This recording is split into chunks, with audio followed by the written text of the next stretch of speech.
Greetings, everyone, from the Country Dance and Song Society, headquartered in East Hampton, Massachusetts. We're very excited that you're all joining in. We've heard that there are just over 100 people who have RSVP'd from as far away as Alberta and Florida. So thank you all for joining in. For those of you who are seeing the screen, you'll be able to see the format that we'll explain in a few minutes.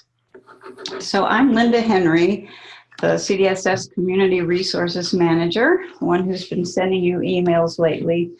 And we'll start with a brief message from our Executive Director, Katie German. Hi, everybody. We're so glad you joined. We have loved getting these web chats up and going, and this is our third and hopefully still the beginning of many, many more.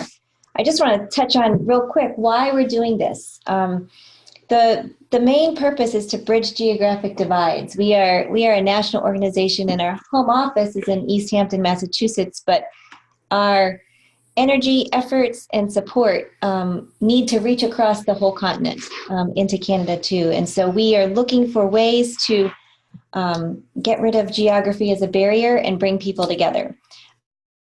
We want to connect folks with people who can support and inspire each other. We know that the creativity, the inspiration, the innovation that's going on in the broader dance and music community is out there. And so we want to make sure that as much as possible, people everywhere have a chance to connect with each other. And we hope to capture some of these best practices on our handy new organizer portal, resources for organizers on our webpage, which we will talk about at the end. And finally, we hope that you will have such a positive experience connecting with each other and being inspired by what you hear, that you will want to join CDSS as individual members or as group affiliates, and keep the conversations going. And we are stronger together, and we are excited about what we learn from you. So thank you all for joining us in this journey. So for those of you who are not looking at screens, I'll explain briefly what we're seeing. This is the web chat format for our third web chat with a focus on increasing youth involvement. So we'll hear from 4 guests taking turns from Oklahoma, Kentucky, North Carolina, and Massachusetts. And then we'll have about 20 minutes for question and answer before we wrap things up. So our very first guest is Louise Siddons from Stillwater, Oklahoma. Let's see, I think Make sure she's unmuted. I need to unmute Louise, and this is where my help gets in the way. Hang on just a moment, Louise. For those of you listening in, this is our first time of including a little bit of video. So we had planned to have video for each of our guests, and we're still in the process of figuring this out. So bear with us. There we go. Okay, where are you, Louise? There we go, Louise. Are you there? I am here. Yay! Yay. We're gonna turn on your video. My video should be on. I don't think you'll see her. I think you have to stop sharing your screen to see me. Yeah. Okay.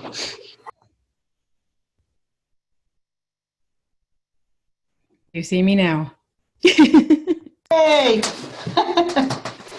All right. Well, hello, everybody. So I am indeed, as the slide said, an English country dance organizer. I'm also a contra dance organizer and a caller and president of Scissortail Traditional Dance Society, which is our statewide traditional dance society in Oklahoma. We do English, Irish, Scottish, contra. We're loosely affiliated with International Folk. We do all kinds of organizing. But today I mostly wanted to talk about how we use university affiliations to build youth participation. We do lots of other things to get youth involved, but this was the one in our pre-planning that seemed like maybe was unique to us out of the group. So we involve students in a couple of different ways. In my university, Oklahoma State University, we have a club through the Student Activity Board. And so that's just like any university club. It means that we have access to funding from the university. It means that we get access to space on campus for a really low cost. So our rent is a lot lower than a lot of other groups. We usually spend about $100 on our venue for an evening dance, and we get a weekly venue for free. We can't charge when we have events on campus, so that lower rent is pretty important to us. But we are allowed to collect suggested donations, and we do that, and we usually actually don't make much different from the other dances around the state that charge. We have monthly dances with live music. We have weekly dances with recorded music. The weekly dance is a mixture of English and contra and squares. The monthly dance is just contra. And I started doing the weekly classes just because we were trying to build up the group. And from what I had read from all the conversations that we've had in this community about building audience, it seemed like frequency was the key issue. So weekly classes are about as frequent as I can handle here in our group. And so we're trying to do that.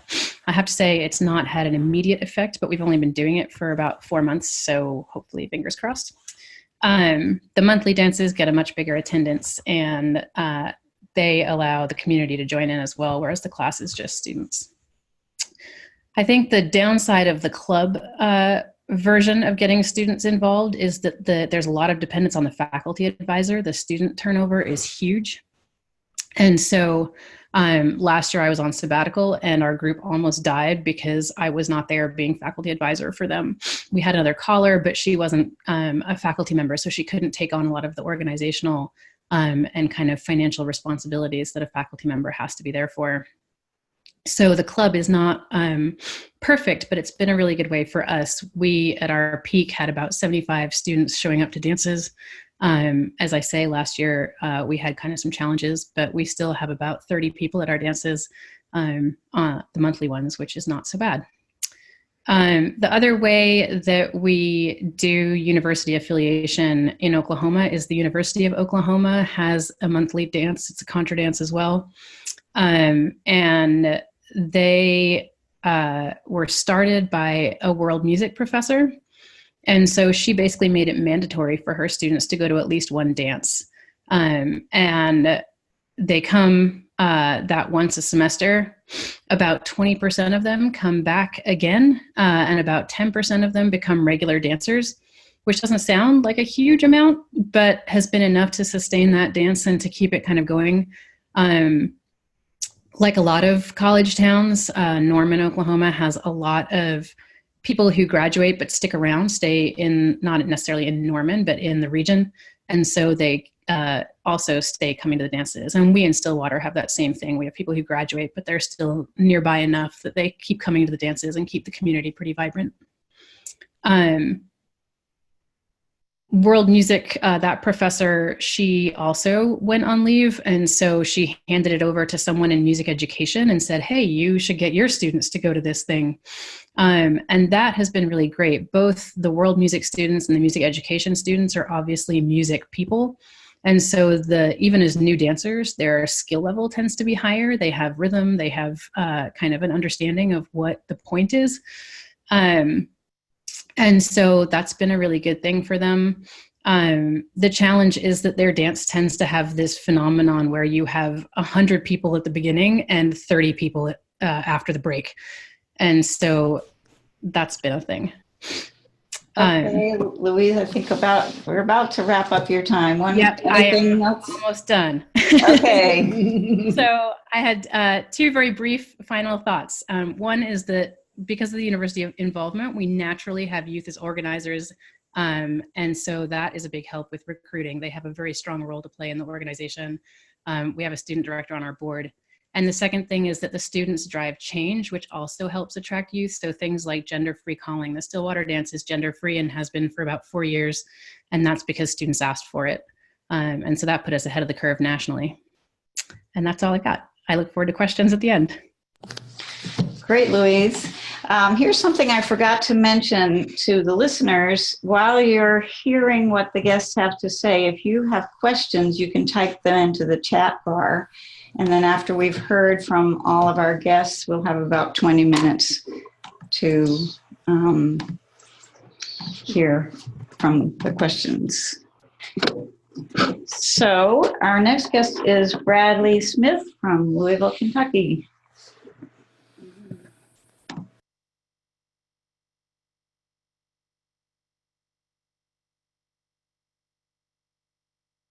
Hi, can you hear me?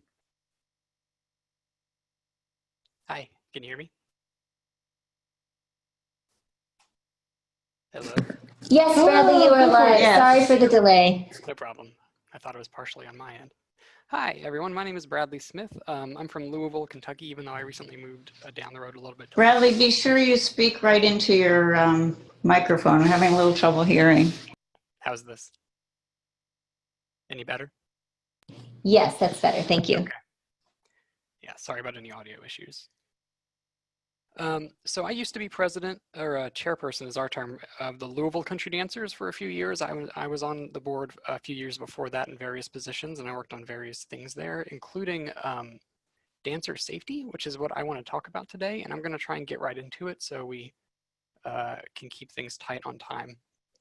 So first, as a disclaimer, I don't experience harassment in the way that most people who experience harassment do, mostly because of my gender, but for lots of different societal reasons. So anything that I say in the next 5 to 7 minutes should be disregarded in the face of someone who actually experiences these things telling you about their experience.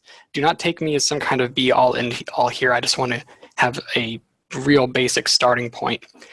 And if, some of the things I'll say might seem kind of basic for anyone who spent time thinking about these issues in dance, but I want to give a very brief crash course in this kind of thing in the dance community so that everyone kind of has a solid ground to start with. So safety matters to youth engagement for a lot of reasons, but I think primarily because being a majority older community, young people coming in are already feeling a little bit like different and out of place. So anyone who might experience some kind of negative thing like harassment or feeling unsafe in any way, the scales are already tipped further against them feeling comfortable there. And it's important to take extra steps to accommodate those people.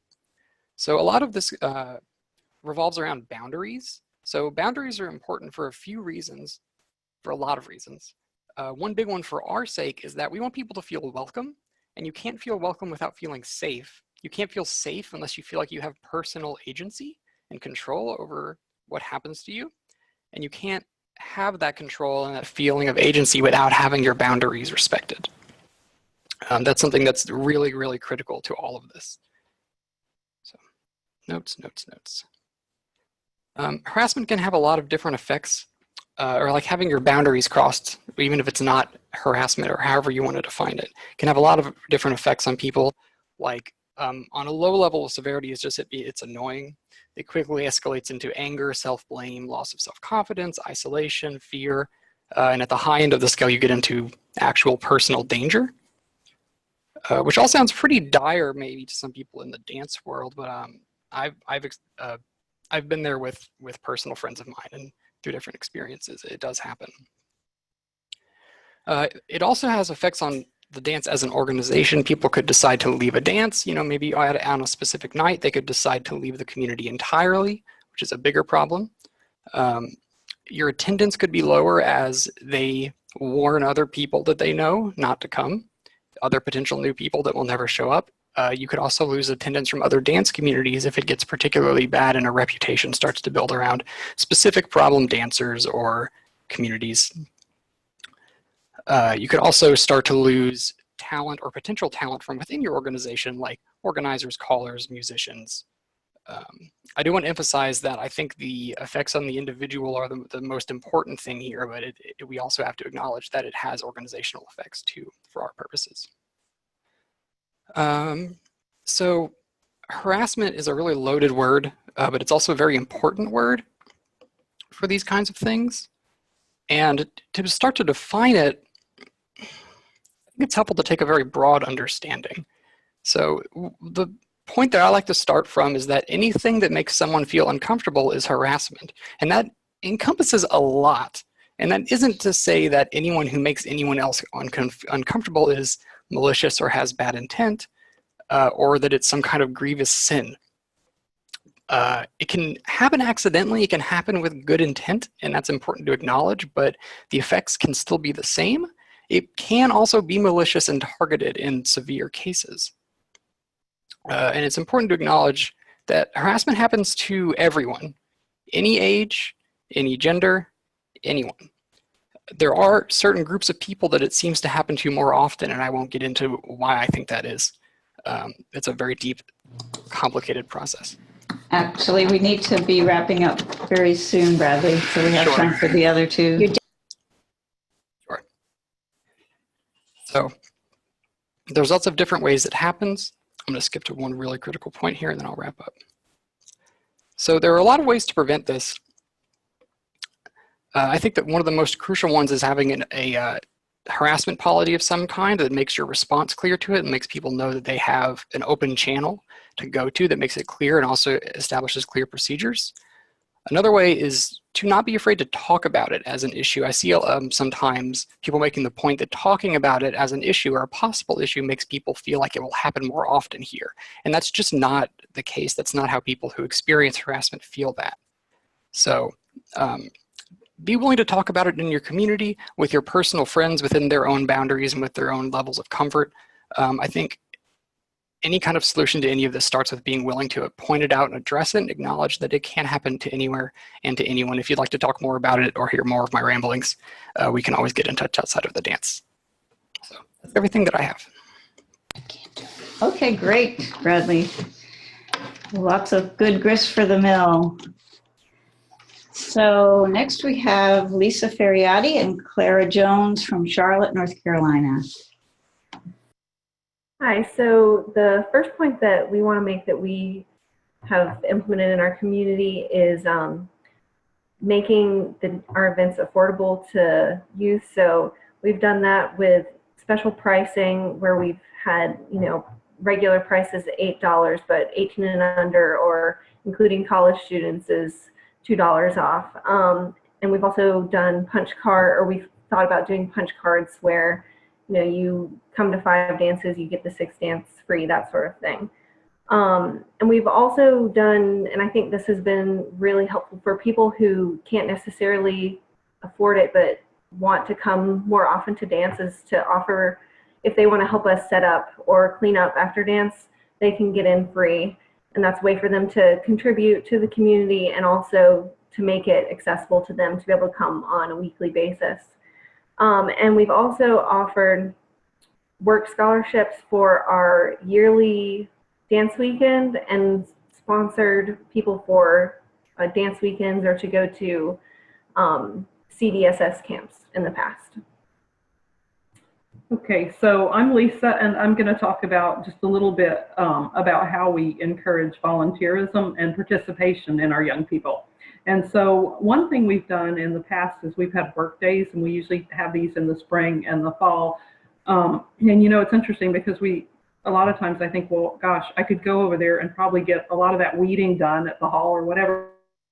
But the work days really pull people in. I'm not sure why, but our young people love to participate in these work cleanup days. And one thing we do is we offer free pizza. So pizza is a big, huge draw for them. To encourage participation, another thing that we've done is we've sought out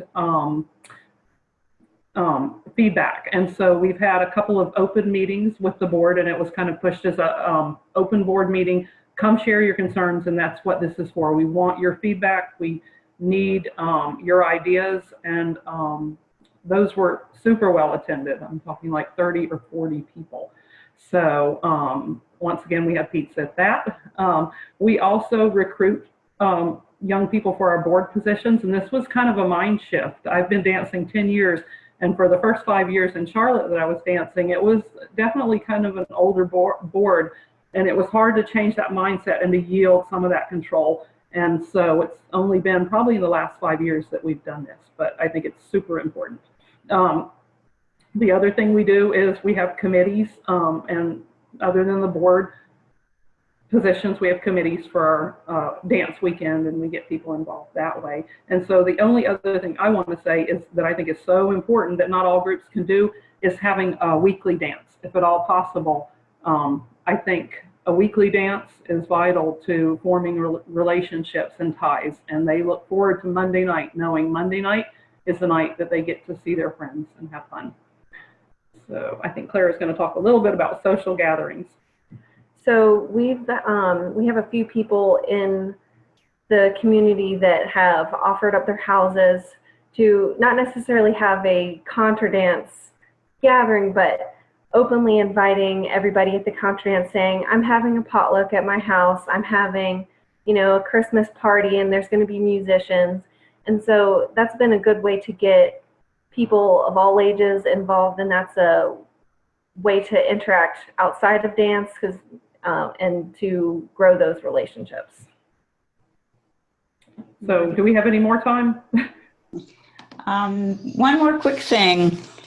Okay, so the other thing I want to say is I totally love what Bradley was talking about, and we're very intentional about safety as well. And so we introduce our board members at every dance. We have them raise their hands, point them out, and encourage people to go to them if they have any concerns whatsoever. And we have policies posted as well on what we want to see and what to do if you feel that you are being harassed or you feel unsafe. So I think that's it. Great. Thank you very much. So our last guest is Max Newman from Boston, Massachusetts, and I do want to encourage you all to continue entering your questions into the chat bar. If you're looking for the chat bar, if you take your mouse and scroll to the bottom of the screen, some options should pop up, and you should see a little text bubble with dots in it for the chat. All right, Max. Yes, great. Doesn't the chat bar sound like a fun place to hang out? It's good. So my name is Max Newman, and I'm involved with Youth Dance Weekend. Been involved with a few other things as well, some more intergenerational events, and I'm a musician.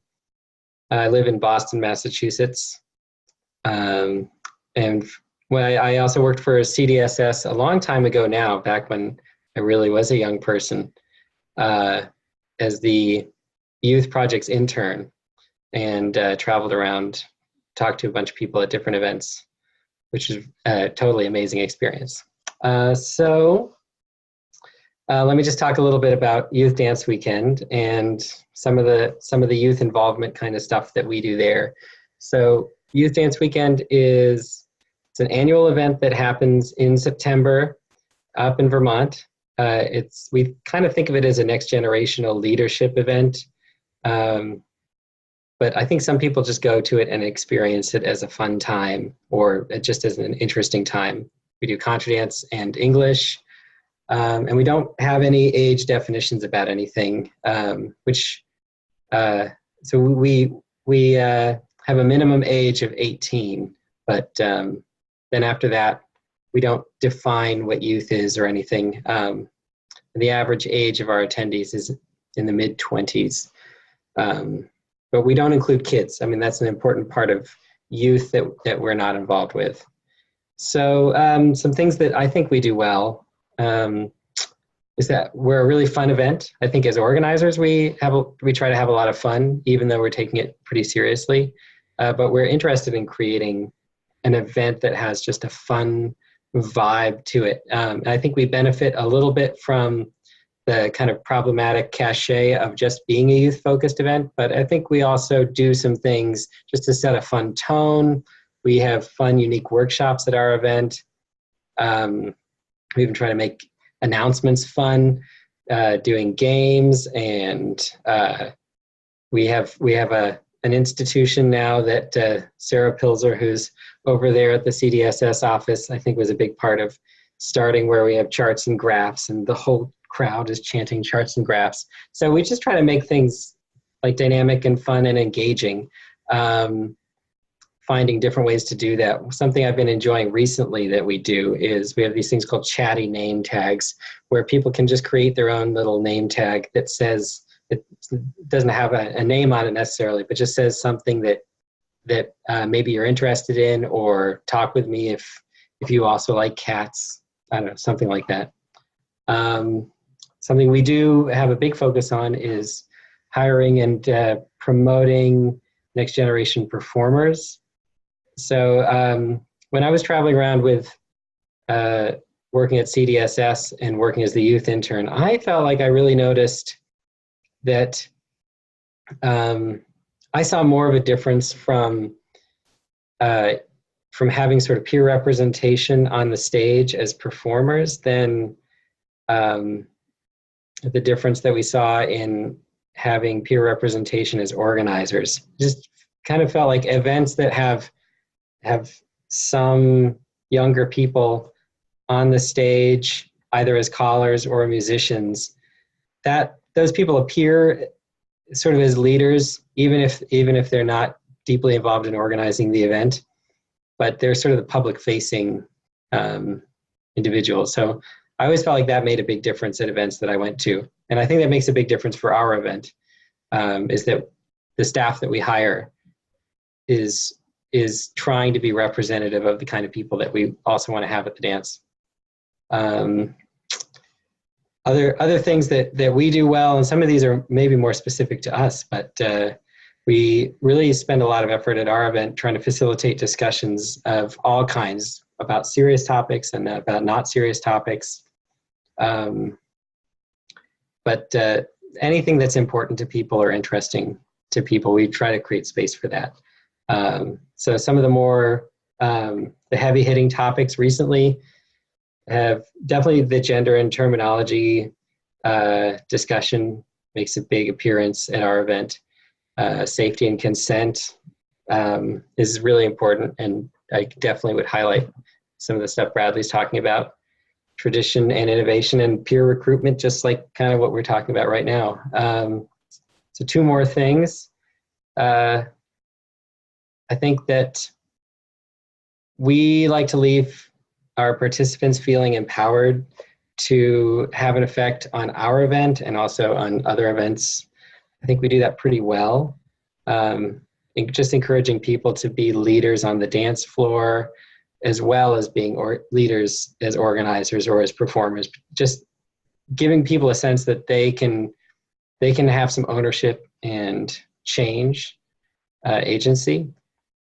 And so then finally, on the affordability questions, something that we did a few years ago is we moved to what we call the pay-as-you-can model. So we tell people how much it costs for the event to be put on, and then we have a minimum, and then we just say, you can pay what you want. You can pay the minimum. Say the minimum is $90. It costs us $120 to have you there. If you pay $150, then you're covering somebody who's paying $90. And that has always worked out for us, knock on wood. And I think for our event, it's really great. And I like the transparency of making sure that we tell people what it does cost for us to put on the event. That feels like an important part of that sliding scale model to me, is that we try to be as transparent as possible about those kinds of things. So I think that really helps people feel good when they pay more, but it also makes people feel good if they are paying the minimum. They say, okay, like maybe in a few years I can pay another amount. So that's all I have to say about that for right now. Great, Max. I'm sure you could talk with us for several more hours about all the things you've learned. So, okay, at this point, we're heading into the Q&A portion of the web chat. And our CDSS webmaster, Lynn Nichols, will be moderating this portion. She's been reading the questions as they have come in and making notes. So now she will read a question, and we'll pause for a minute to give our guests time to gather their thoughts, and then any of you that are ready can jump in and share a brief response. Hi all, it's Lynn here, and several people have asked the same thing, and so I'm gonna be sort of merging a few questions here. A few people wanted to know how all of you, and this can be for anyone, how did you initially get youth to attend, or what are your ideas for getting youth to attend or marketing specifically to young people? I don't know who wants to take that. I could start, I guess. Before we had the university groups, we got young people to attend primarily through family groups that came together. So we put out a lot of material that was very explicit about being family friendly. And on our website, I think we say something like ages 10 and up will be successful at a contra dance. And homeschoolers are the primary audience for that, which has caused problems as well, but did a lot of early youth recruiting for us. So From the presenters wanna? yeah. Can you hear me? Yeah. Yep. Yes. Okay. All right. So one thing we found that is if you can get even 2 or 3 young people to come, sometimes that'll create momentum, and they'll either invite more people, or you'll have people that just kind of come off the street and see that there are even a couple of young people. So we've been very successful as well with homeschoolers. And I actually homeschooled for a while, and at that point, that was one thing I think that was kind of almost a turning point for Charlotte is I got my daughters to come. And once my daughters came and they made a few friends, a few more people started coming. And that, coupled with the fact that we're able to dance every week on a Monday night, and we did these other things such as implementing a warm, kind of a family-friendly vibe and a social, a way to get some social needs met by doing little after get-togethers. I think that helped. And of course, we are using social media, and I would highly recommend that. We do have Facebook events and all of that, and I think all groups would find that helpful if they would do that. Yes, actually, someone asked a question about that. Do you specifically use Facebook or other forms of social media as well? Clara can answer that. Yeah, so we do have a Facebook group that people can join, and we post events every week. And I would say the important points on that are to post the event. Since we have weekly events, we'll post them like a week out so that people have a chance to invite their friends. Like if you only post it like 2 days before the event, maybe people already have plans by then. So I would say posting it with enough advance notice, and having the events on Facebook also gives a chance for people to see that their friends are going, and they see these are the faces that I'll see there, so more incentive to come out. So. Thank you. Okay, let me move on to another question here. I'm going to merge 2 questions that were somewhat similar. Does anyone have experience engaging high school students or inviting high school students to your dance? And is there an age limit in your group that comes into play? May I start for this one? Sure. In the Louisville dance, there's no effective age limit. We do get some children that show up, small children, and then we have some preteens who are regulars of the community. As far as high schoolers... Speak up, Bradley. Sorry.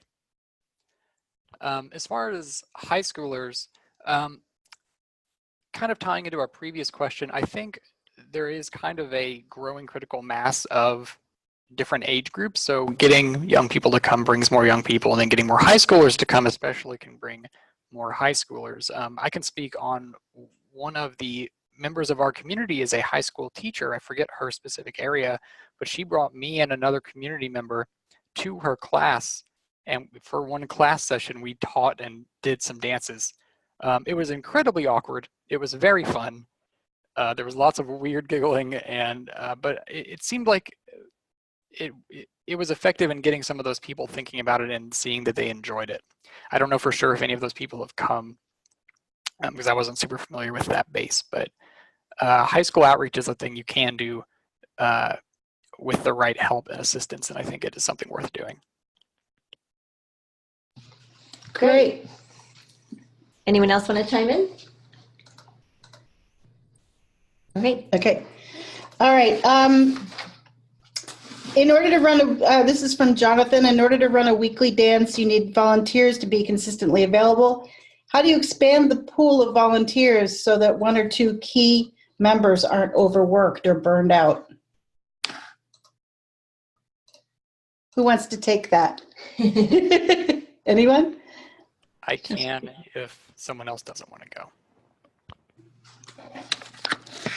Well, Bradley, I think you're the volunteer. Okay. This is a problem that has happened in Louisville a lot.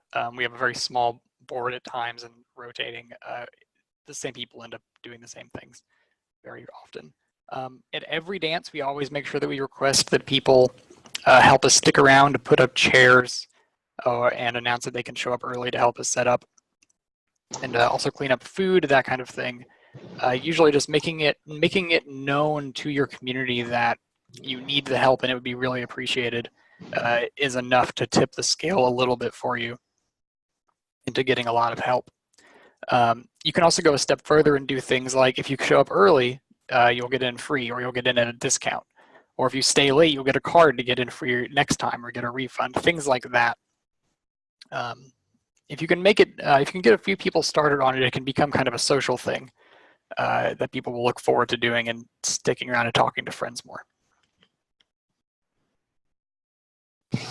Okay, thank you. This question is from Kelly, and it's for anyone who wants to chime in.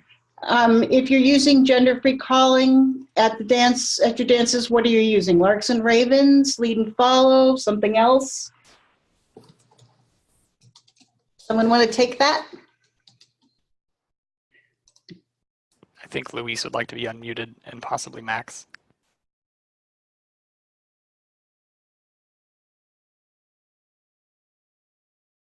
Max here. We switched to Larks and Ravens at Youth Dance Weekend.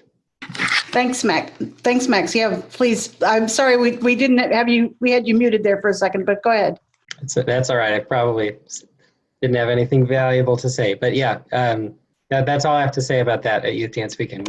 We talked about it a lot, and it felt like the right decision. Yeah, we switched, like I said earlier, to gender-free calling a bunch of years ago, and we had a vote at a dance at the break. People had suggested terms all evening, and then we voted on which one they liked the best. And I had given them the rule as the caller that it had to be 1 syllable and 2 syllables, and so there were all kinds of suggestions. Chutes and Ladders won the vote. So for a couple of years, I called Chutes and Ladders, and then this year they wanted to standardize compared to everybody else nationwide, so we now use Larks and Ravens. Okay. Wow, 2 transitions. That's pretty impressive. Yeah, the first one, I literally, like the first half of the dance, I called Gents and Ladies, and the second half, I called Chutes and Ladders. It was hilarious. Okay, I'm skipping around questions here. This is from Megan saying, we're having some issues with our youth populations not mixing very well. We have a pretty regular group of conservative homeschoolers that come, and we're always trying to recruit students from 3 local colleges. They tend to be more liberal. This tends to clash on the dance floor. So do people have suggestions, or has this been anyone else's experience? And do you have any thoughts about how to make everybody feel welcome?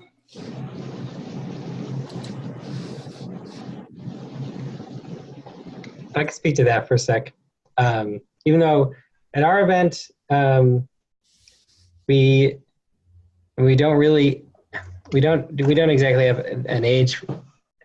We don't exactly have quite that problem, but we do experience a lot of clickiness that I think would grow if we didn't address it. And I think that's the kind of thing that depends on every dance event, figuring out what do you want it to look like. Maybe it's fine that all the homeschoolers dance together all the time. Or maybe it's important for you, for your vision, that people mix, and then just to communicate that vision. I feel like that's like maybe a little bit of a general advice, but figure out what your vision is and what you want, and then communicate it to people and ask them to buy into that. And I think related to that, like, you can't be all things to all people. We had a group of homeschoolers who just left because the one of the fathers was really upset that strangers were asking his daughters to dance. And we basically did what Max said. We said, look, our vision is that this is a community dance and that everyone can ask everyone to dance. And if you're not comfortable with that, this is not the event for you. And we just accepted that we were going to lose a dozen dancers as a result.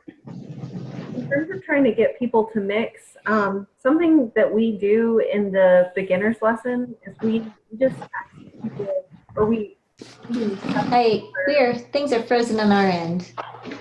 Anyone can hear us. Can you hear me? Something. I can still hear everyone. Okay.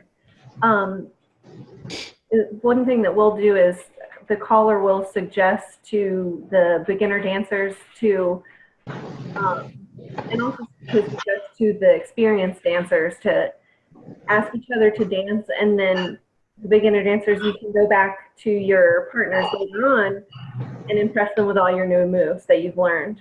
So we definitely don't try and force it on people, and I think that is an important thing to not rip partners apart, but just to suggest that they'll become better dancers more quickly if they dance with a lot of different people.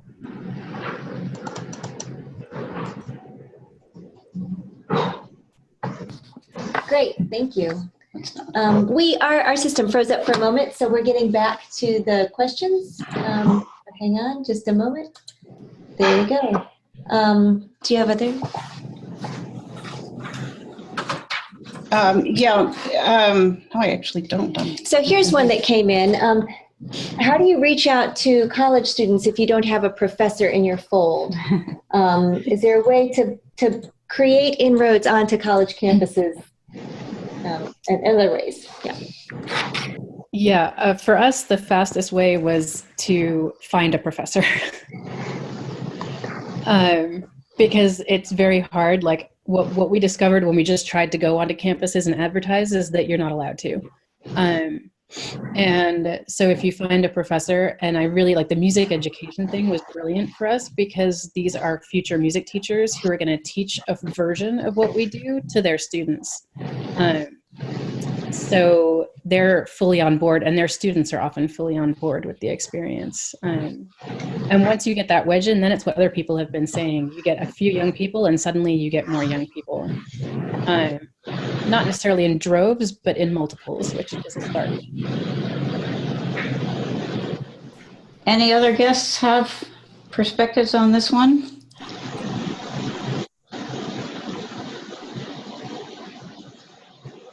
Clara? Might be unmuted. Oh, I wonder, we keep unmuting people and it keeps muting them back.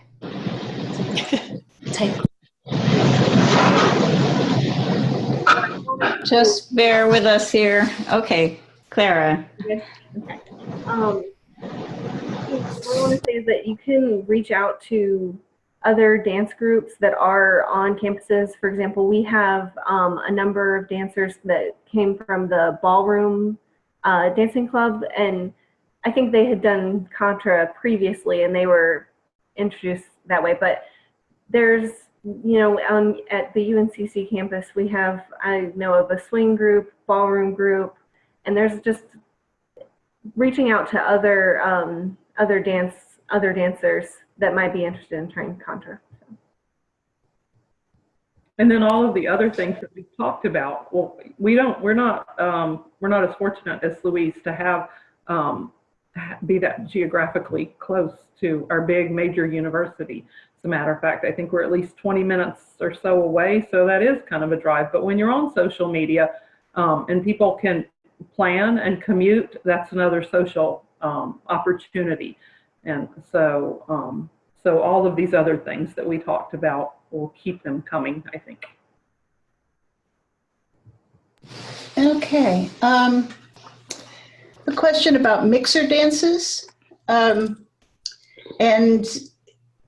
about the concept and if it does that sort of introduce an it's okay to mix concept, or how do you have mixer dances and how do you handle that? What do you mean by mixer dances? Can you define that for me? a dance that's a mixer where you dance with one partner, different partners around the circle? That's what I'm thinking of. And so, but that's kind of defined by, or dependent on the caller at our dances. So we have some callers, visiting callers, that will include mixer dances.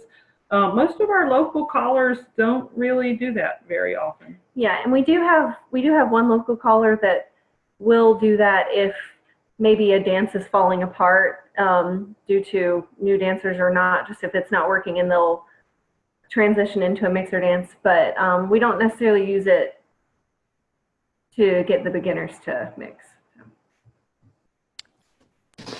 Okay, thanks. I have a question about Facebook. Does anybody have a feeling one way or the other about an open or closed Facebook group? And I think, yeah, open or closed Facebook group.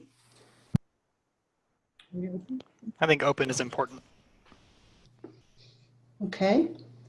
You could make arguments for safety and visibility for a closed one and privacy, but I feel like as far as what Max and Louise were saying, the intent being to be an open and accepting and mixing community of people, I like open. I don't necessarily have an opinion. We do have a closed Facebook group and ask people to ask questions, and I think it does filter out some people who might just be joining the group to post about their own dances. And I don't mean like contra dances, I mean like other kinds of dance events that aren't necessarily relevant to our community. So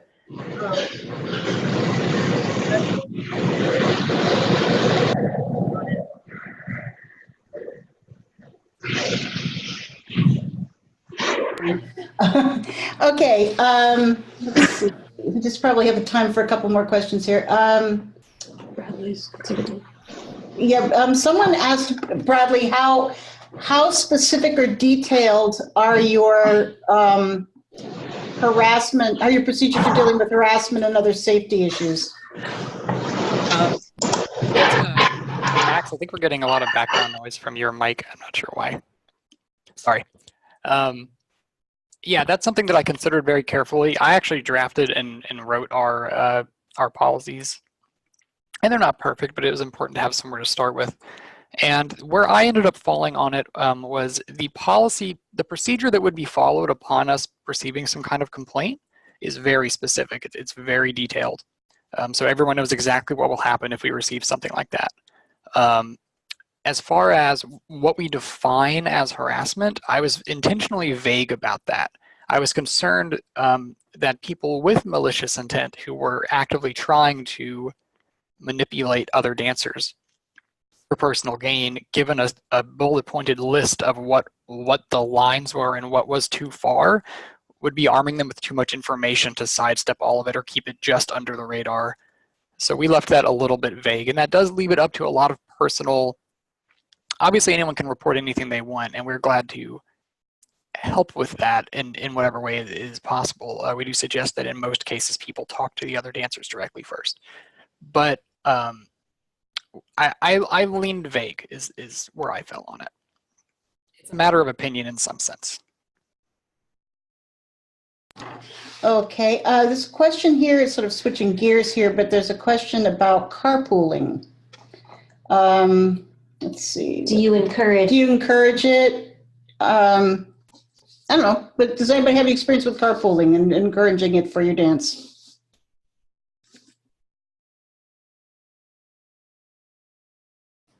There are frequently requests on our Facebook page to set up carpools, and young people participate in those, but they mostly originate from older dancers. I think the key is having someone take initiative and start the conversation.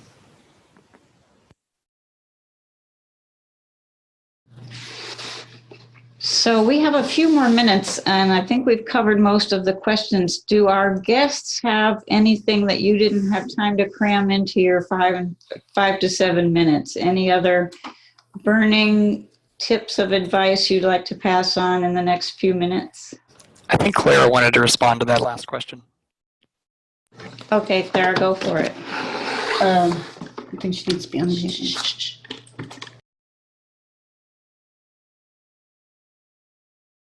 So sorry, the system is aggressively muting again. Clara, we are unmuting you. There we go. Okay, now you're unmuted, Clara. Okay, There you so go. The question was, that last question was basically about carpooling and do we encourage it or whatever. And I was like, yes, absolutely, we encourage it. We encourage it not just to local dances, but really to other local dances as well. And we are fortunate to have so many good local dances. And so there's a lot of that going on. And that's another place that a Facebook group helps, because you can post, hey, does anybody want to go to the River Falls dance or to the Carborough dance or to this dance weekend? And so, yes, I think that's a really, really good thing. And then just as far as finishing up, the only other thing that I don't think we talked about was when we welcome young people and when we have young people in our group, we're really careful about how pushy we get. And I know I can get over enthusiastic within a contra dance and dancing and all of that, and that can come off sometimes as too much, and creepy. And I think we have to be really mindful, like in Hands 4, to avoid asking too many overly friendly questions or just being too enthusiastic. So anything else you wanted to add? No, that was okay. So that's all we have. Someone in the chat asked about other people to connect to on campuses beyond music. And I just wanted to really quickly say to Pam that, and everybody, that we also have a huge amount of success with math people and engineering people, which I think is true across the board for Contra. For some reason, patterns really appeal. Who would have guessed? And so those have been really big groups for us. So when I poster, for example, and when I send students out to poster, we always hit math, engineering, science type people. And we get more of them than music people probably overall. Great.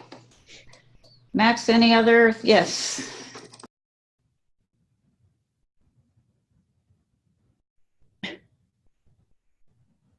Mute at the top. We're At the unmuting top. you, Max. Here we There you go. go. Ooh, okay. Well, I definitely, what Lisa said about being careful about being overwhelming, I think that's a really important point. I think it's important to think about, I think it's really difficult to find that amazing, charismatic person who's going to draw all of their friends to your event. But you might be, I feel like you can really spend your effort well, rather than looking for that person, just being ready, thinking about how you're going to be ready when they find you. And that includes like figuring out how are you going to support them when they find you and make them feel welcome in a not overwhelming kind of way, not making someone feel tokenized as the only young person or the person who has all the responsibility to bring all of their friends. But just to let somebody know, hey, if you are having fun, and we want to help you share that fun. So that's something. There's one other thing. Yes. So speaking of fun, just maybe even more generally, something I feel like I've been thinking about as an underutilized thing is just better promotional materials, better posters, cooler designs, and more personal kinds of things. And I think that resonates with people. It doesn't have to even look great. Just being sort of hand drawn stuff is great. I just would encourage people to be creative about that, because I think that kind of sense of creativity and like the personal touch on creating those kinds of things, whether it's a flyer or your image for a Facebook event, I think that cuts through the noise a lot of, we just see all this, we see clip art everywhere. So I think there's a real opportunity there. Great, Max. Thank you. Last chance, anybody? 1 minute. Other gems you want to pass along? Bradley?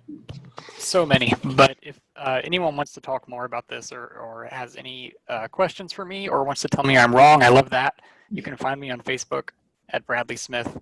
My email is in the CDSS slides, and I'm really grateful to CDSS for enabling this and all the other guests and all the other non-video speaking guests. I love all of you. Great, thank you. Okay, we'll wrap it up by sharing with you a slide that has a number of other resources for organizers that are available through CDSS.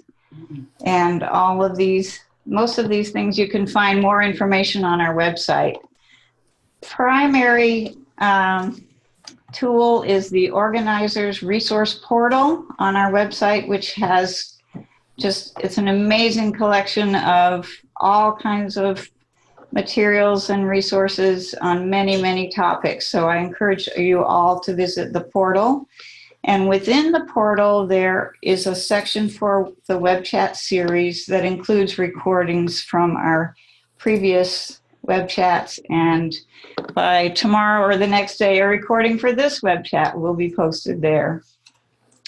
We also have community outreach grants, and I'm the person that coordinates the grants program, and our next deadline is February 1st. All of the application materials are on the website. So I encourage all of you to remember that CDSS can support you with funding and logistics. If, for example, you want to have a special workshop for your dance, or if you're hitting a challenge like needing to change your venue, any number of reasons. So check out the website about applying for a grant, and do it soon. We have quarterly e-blasts. One is called Shop Talk, which is specifically for dance organizers, and you can look on the website and find a way of signing up for that. Also quarterly e-blasts for our CDSS group affiliates, and those often contain materials for organizers as well as articles in the CDSS newsletter. And this is another prime resource for dance organizers that we want you all to know about. And we've recently started sponsoring this amazing listserv. There's information there on your screen. So you can sign up for Shared Wait and send your question. Like if you have questions from this web chat that didn't get answered, this is a way that you can continue the conversation and be in touch with other organizers across the continent. Great. And last but not least is a few wrap-up things. Tomorrow, watch your email for one more email from me that will have a survey so that you can give us your feedback. It's very, very important that we hear from all of you who've participated in this web chat, because your input really helps us with planning future web chats. And as I mentioned, there will be a recording. When I send you the survey, I'll include the link to the recording for this web chat, and feel free to share that with others that weren't able to participate. And our next web chat is April 4th. That's a Thursday evening, and that will be Eastern Daylight Time by then. And the name of it is Family Dance Organizers Unite. And this will be specifically for organizers who are running dances for families with young children. So we will bid you farewell. Thanks to all of our guests for all the time you spent preparing and sharing your wonderful perspectives. And thanks to all of our participants on this web chat and all that you are each doing in your communities to keep them alive and well. And please remember that CDSS is here for you, and we have many ways that we can support you. So feel free to be in touch. My email is linda@cdss.org. Yep. So join us in the future. Thanks, everyone. Bye, everyone. Thank you so much. Everybody.